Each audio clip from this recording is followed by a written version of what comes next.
Hey guys, welcome to the CO visit. Colin here, my coffee always, and hope everyone's doing well on this Monday. So, um, yeah, there's days that are, you know, okay, good days, and okay days, and bad days. That's one of these. Not been a such a good day. Just one of those days where I don't know, just that's the way it is though. It's the way this is. I'm dealing with this. It's one of those days where, for whatever reason, just want to throw up my hands and just throw it in the towel. Say I'm done with it all. But, you know, we got to keep on, I guess. So, what I want to talk about today is our neighbors. I want to speak to Jehovah's Witnesses specifically. Who's your neighbor? And, the jw.org has a cute little video up right now. Well, it's not a video, it's an article about who their neighbor is and what they learned from Jesus. Of course, as a witness, you're going to apply that the way that you want to and make it look really good, and that you're tolerant to everybody and you help anybody out that's in need, except if that person, is a ex-member. Of course, they'll always say that, people that are removed from the congregation that were involved in serious wrongdoing. But,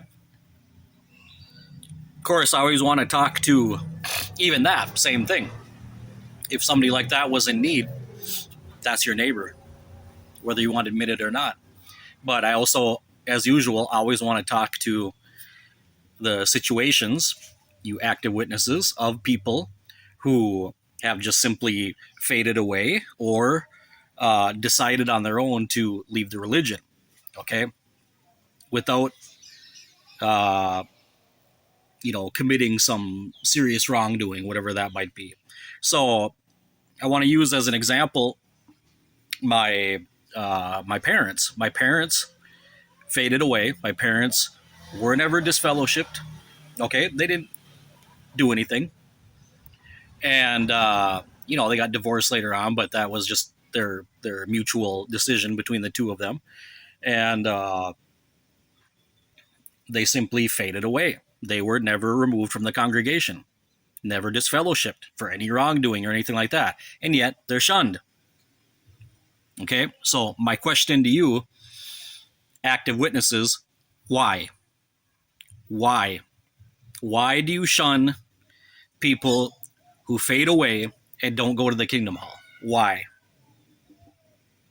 What's your answer to that? Why do you shun people also that decide to leave when your governing body says that you don't?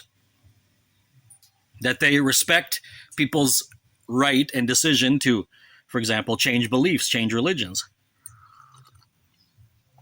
Yet you don't, because you shun them all the same. You see, my two brothers who are active witnesses, and they're always praising Jehovah, and yet it's been 20 some years almost that they've shunned my mom and dad. They won't talk to them.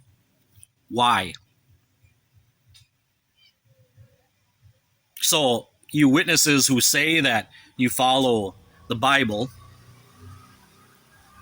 and you're following Jesus, and yet the same Bible says to honor your father and mother. And that's a commandment with a promise.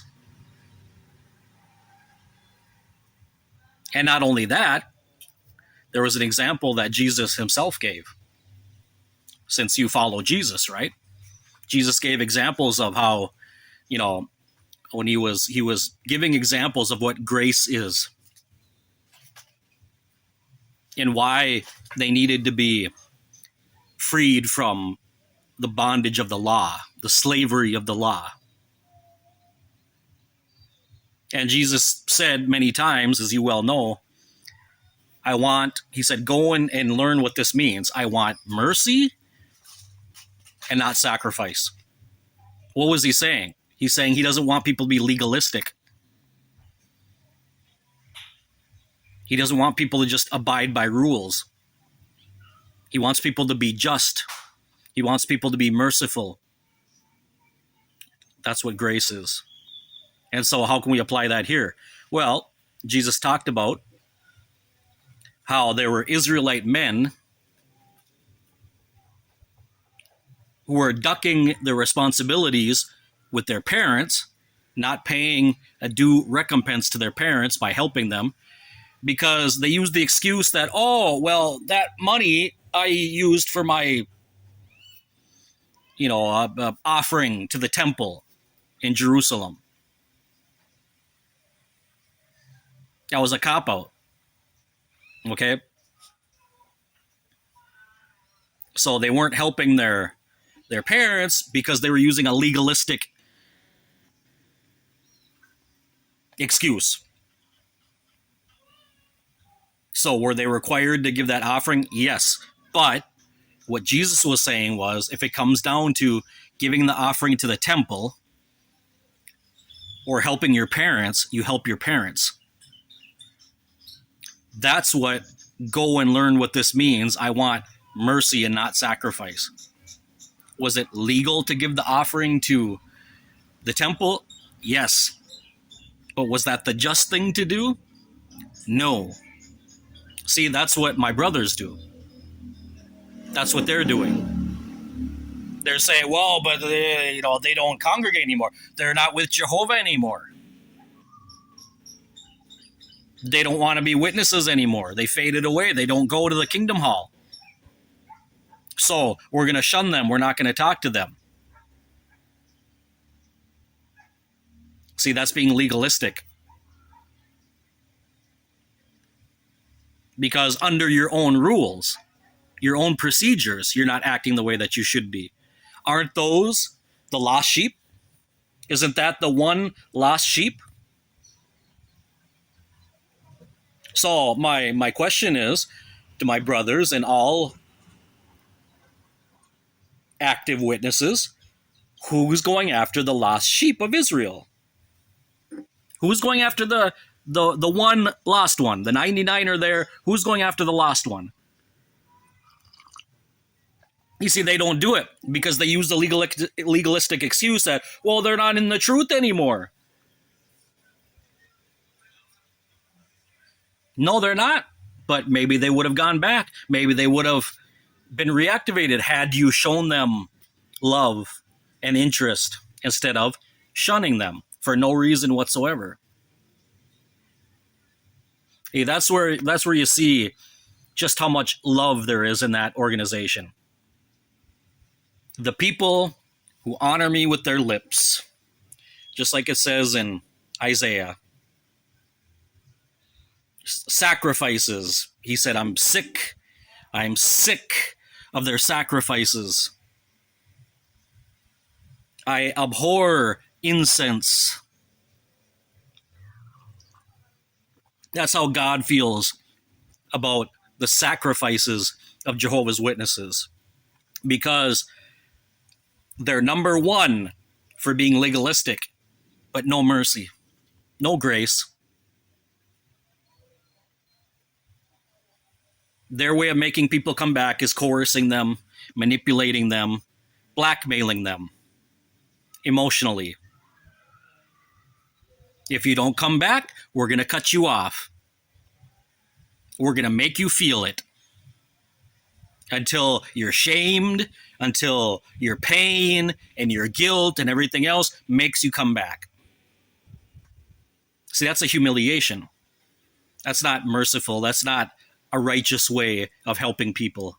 That's not what the father of the prodigal son did. And you shamelessly and shamefully apply that to your disfellowshipping process? No, my friends.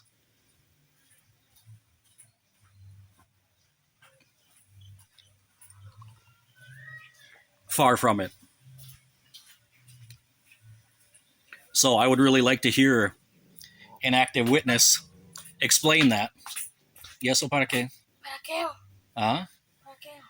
Yo no ocupo más de ¿No eso. ocupa? No. Y el pastor tenía un montón. Ah, pues déjelo ahí. Ay, mañana lo voy a llevar. So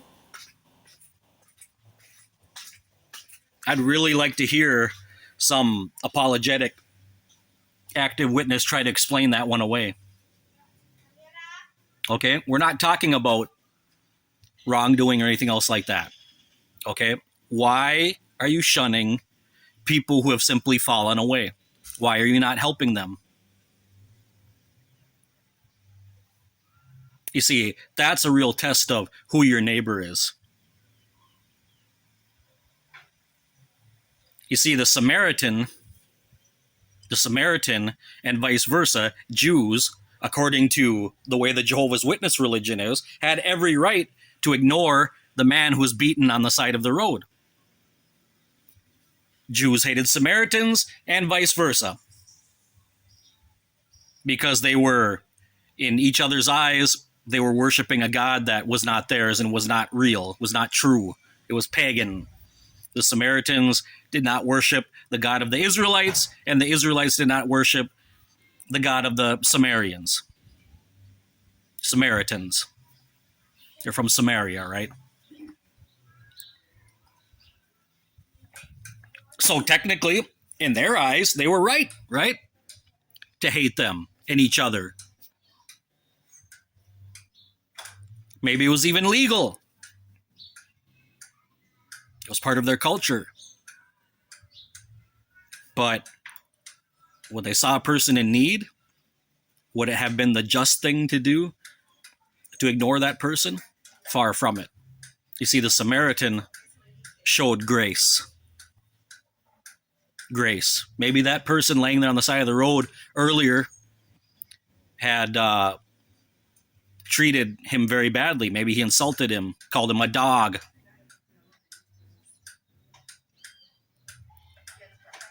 Didn't earn, didn't deserve at all to be saved by that man. Just like we don't deserve what Jesus did. But he did it because that's grace.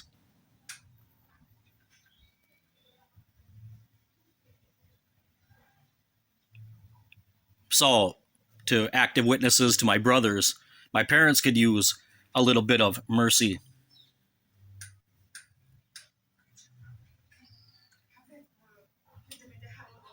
I'll leave that on your conscience.